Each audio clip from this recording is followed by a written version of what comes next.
Ya, tadi para narasumber sebelum on air ini sudah begitu seru membahas apa yang tengah terjadi hari ini pemirsa. Sidang gugatan pra-peradilan dari Sekjen PDIP Hasto Kristianto digelar hari ini di Pengadilan Negeri Jakarta Selatan, di mana tim Hasto ini menggugat mengenai penetapan status tersangka Hasto yang dinilai cacat prosedur oleh KPK. Lalu sudah tepatkah alasan KPK menetapkan status tersangka pada Hasto Kristianto dan apa celah-celah kekeliruan yang coba diajukan oleh Hasto Kristianto dalam penetapan dirinya sebagai tersangka. Malam hari ini kita akan coba buka apa yang terjadi di persidangan bersama dengan para narasumber yang sudah hadir malam hari ini di Apa Kabar Indonesia Malam. Sudah ada Bang Patra MZen, kuasa hukum dari Hasto Kristianto. Bang Patra, terima kasih malam hari ini sudah hadir. Terima kasih juga Mbak Tadi Ken. sudah mengawal jalannya persidangan di Pengadilan Negeri Jakarta Selatan. Dan juga hadir bersama kita Bang Aristo Pangaribuan, tentunya pakar hukum pidana. Bang Aristo, lama tidak bertemu, terima kasih sudah hadir di Apa Kabar Indonesia Malam. Dan tentunya ada Mas Yudi Purnomo Harahap, mantan penyidik KPK. Mas Yudi, sehat, terima kasih sudah hadir di Apa Kabar Indonesia Malam. Bang Patra,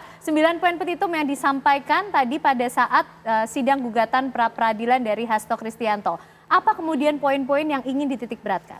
Saya mau bicara begini Mbak Ken.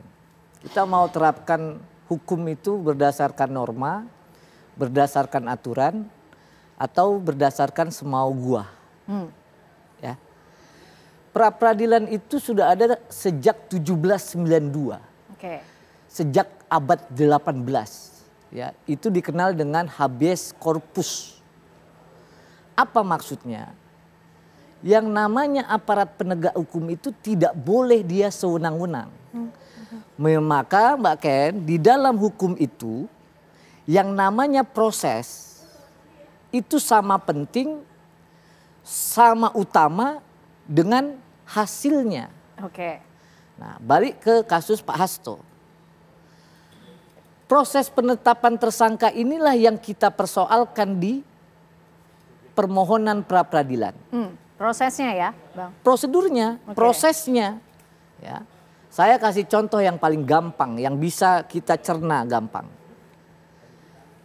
Ketika KPK menetapkan seorang tersangka, maka dia pasti melewati 2 tahap. Oke. Tahap pertama harus dilakukan penyelidikan.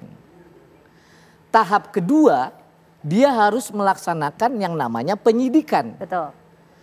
Setelah penyidikan ini selesai, baru boleh menetapkan tersangka. Jadi secara norma harus dulu ada alat bukti, baru penetapan tersangka. Oke. Nah, menurut kami di dalil-dalil permohonan pra-peradilan, ini penetapan tersangka dulu, baru dicari alat buktinya. Apa contoh? Pertama, ya, kapan Pak Hasto memberikan keterangan sebagai saksi?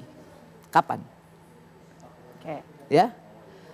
Maka dalam putusan Mahkamah Konstitusi nomor 21 tahun 2015 dinyatakan bahwa di Indonesia menganut pembedaan antara penyelidikan dan penyidikan. Ya, itu putusan MK itu. Oke. Begitu juga di dalam KUHP. Dibedakan antara penyelidikan dan penyidikan. Ya. Di dalam perkara Pak Hasto, ini tidak pernah ada yang namanya proses penyelidikan. Pertanyaannya, barang bukti yang nanti besok hari Senin itu yang akan diajukan oleh KPK, itu kapan dia kumpulkan itu? Oke. Itu satu. Oke. Kedua, kalaupun dilakukan penyelidikan, ya, berdasarkan yang asas habeas corpus itu, yang namanya alat bukti itu harus mendapat atau didapat dari prosedur yang benar. Oke. Itu yang disebut dengan di dalam norma, di dalam literatur exclusionary clause. Baik. Ya, apa maksudnya? Ya. Ketika alat bukti itu diperoleh dengan cara-cara yang tidak benar, maka tidak boleh perkara itu disidangkan. Apa tujuannya? Tujuannya agar kita bisa menjaga integritas pengadilan. Oke. Bayangkan seorang hakim ya memeriksa dengan barang bukti ya yang digunakan atau diambil dari misalnya menjebak orang. Baik Bang Patra. Atau melawan hukum. Ya. Jadi kalau ini di persidangan ya Kita optimis ini akan dikabulkan. Kenapa? Karena normanya ditabrak. Oke, baik, ditahan dulu Gitu Bang Patra sampai karena sudah sampai optimisme. Ini ada yang ditabrak loh Mas Yudi. Ini katanya tidak melalui proses penyelidikan, cari penetapan tersangka dulu baru cari alat bukti. Gimana tuh? Ya, saya pikir tentu kan KPK tidak akan semudah itu seperti yang disampaikan oleh Bang Patra ya. Tentu mereka kan bekerja kan dalam tim ya. Kemudian ada atasan yang mensupervisi. Ya, kemudian juga ada SOP yang harus mereka lalui. Termasuk tadi selalu saya katakan bahwa ini selalu diuji mulai dari tingkat direktorat ya, direktorat penyidikan sampai kemudian deputi penindakan hingga kepimpinan.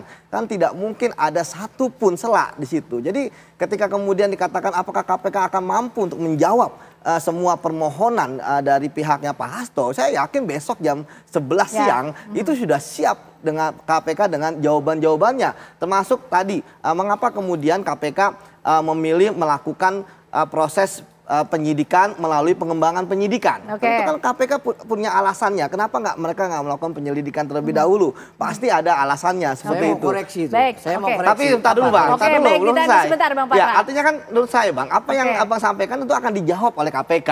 Gitu. Termasuk juga apakah ada 2 alat bukti yang cukup untuk mentersangkakan Pak Hasto? Besok akan disampaikan oleh KPK. Apa saja buktinya? Apakah buktinya ada kaitannya dengan perkara yang sebelumnya atau kemudian ada bukti baru? Saya pikir KPK juga tidak akan main-main di dalam upaya mereka untuk memenangkan pra-peradilan ini. Seperti itu Mbak. Oke, baik. Gimana Bang Patra? Saya koreksi begini, ada pernyataan KPK tidak mungkin. Apa maksud ketidakmungkinan? Ketidakmungkinan itu menutup semua kemungkinan. Itu yang mau saya koreksi. Kalau sebelumnya KPK itu nggak pernah kalah pra-peradilan, ya, saya mungkin bisa pertimbangkan tuh statement tadi. KPK itu sudah 9 kali. Ya, 9. Nah, ini 9 nih. Kalau 11 nggak muat nih. Baik. 9 kali ya dinyatakan oleh pengadilan bahwa prosedur itu ditabrak. Gitu. Baik. Nggak usah saya sebutkan 9. Maka saya bilang, saya nggak bilang pasti dikabulkan, saya optimis. Tapi kalau ada yang orang bilang tidak mungkin, dari mana ceritanya? Yang buat jawaban aja bukan beliau. Saya kasih contoh. Baik. Saya kasih contoh. Disampaikan nanti Bang Patra. Saya harus ingat ya, ketika baik, KPK kalah pra-peradilan, ya, itu mereka menaikkan kembali sprindiknya. Hanya ada 2 yang belum dinaikkan. Kalau kemarin KPK menyampaikan bahwa masih belum ada alat bukti lagi untuk mentersangkakan. Artinya kan clear gitu ya, bahwa KPK ternyata diuji. Bang, ketika KPK kalah, naikkan sprindik lagi, itu diuji lagi, akhirnya KPK menang. Kan menarik saya gitu kan. Contoh yang paling mudah.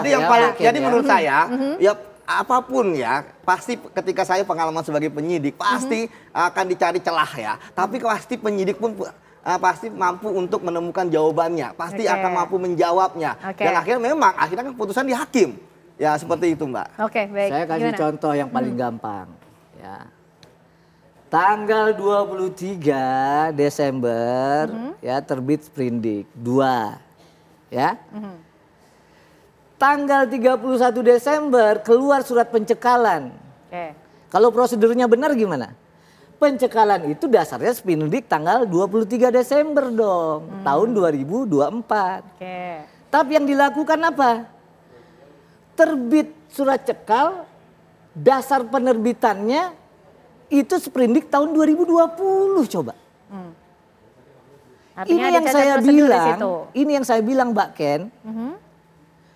Tidak boleh atas nama pemberantasan korupsi, prosedur, tahapan ditabrak. Gak boleh.